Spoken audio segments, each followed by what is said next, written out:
कल्पना कीजिए, रात का समय है।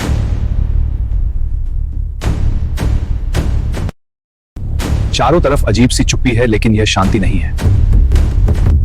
यह डर है, यह दबी हुई चीख है। ये बात है 1857 की उस क्रांति की जिसने अंग्रेजों की नींद हिला दी।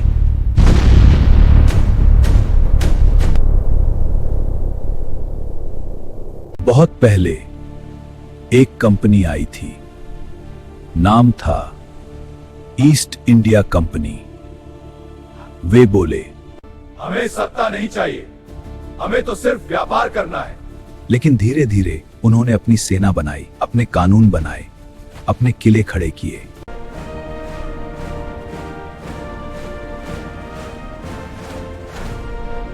प्लासी और बक्सर, इन लड़ाइयों ने भारत की रीढ़ तोड़ दी। नवाब हारते गए, राज्य गिरते गए और भारत का खजाना लंदन की तिजोरियों में जाता गया। लेकिन असली जीत तलवार से नहीं हुई, असली जीत हुई धोखे से। अंग्रेज समझ चुके थे, अगर भारत एक हो गया तो हम खत्म। इसलिए धर्म के नाम पर लड़वाया, जाति के नाम पर बांटा, छोटे राजाओं को बड़े से डराया। भारत एक शरीर था और अंग्रेज उसकी नसों में जहर भर रहे थे। किसान खेत में पसीना बहाता था, लेकिन फसल का बड़ा हिस्सा अंग्रेजों को लगान देना होता था। सूखे में भी टैक्स देना होता था। अंग्रेजों को लगान न देने पर जमीन जब्त कर लिया जाता था। कई किसानों ने खुदकुशी कर ली।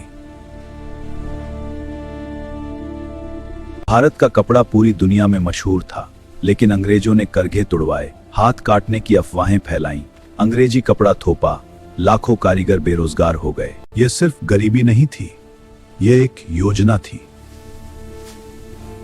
जो अंग्रेजों ने भारत के लोगों को बर्बाद करने के लिए बनाया था।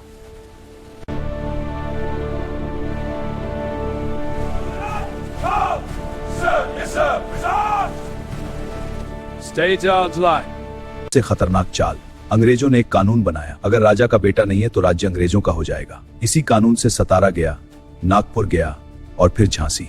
अब अंग्रेजों को लगने लगा कि भारत अब हमेशा के लिए अंग्रेजों का हो गया। लेकिन इतिहास बदलने वाला था। जो लोग अंग्रेजों के खिलाफ एक लफ्ज भी नहीं बोल सकते थे, अचानक क्रांति के लिए तैयार हो गए। हुआ कुछ ऐसा कि अंग्रेजों ने एक नई एनफील्ड राइफल सैनिकों को दिया, जिसमें कारतूस मुंह से काटना होता था। हर तरफ अफवाह फैल गई कि कारतूस गाय और सुअर की चर्बी से बनाया जाता है। बस क्या था, हर इंसान की आत्मा पर चोट पहुंची। लेकिन फिर भी कोई भी अंग्रेजों के खिलाफ बोलने की हिम्मत नहीं कर पाया। और तभी 29 मार्च 1857 को एक जवान जिसका नाम था मंगल पांडे, उसने बंदूक उठाई और अंग्रेज के एक अफसर सार्जेंट मेजर जेम्स ह्यूसन पर गोली चला दी। फिर क्या था, इतिहास बदल गया।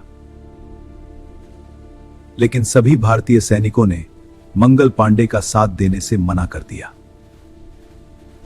मंगल पांडे को गिरफ्तार कर लिया गया और 8 अप्रैल 1857, सिर्फ 10 दिनों के बाद, मंगल पांडे को फांसी दे दी गई। ये एक चिंगारी थी जो ये बता गया कि भारत अब आजादी चाहता है और 90 साल बाद भारत आजाद हुआ।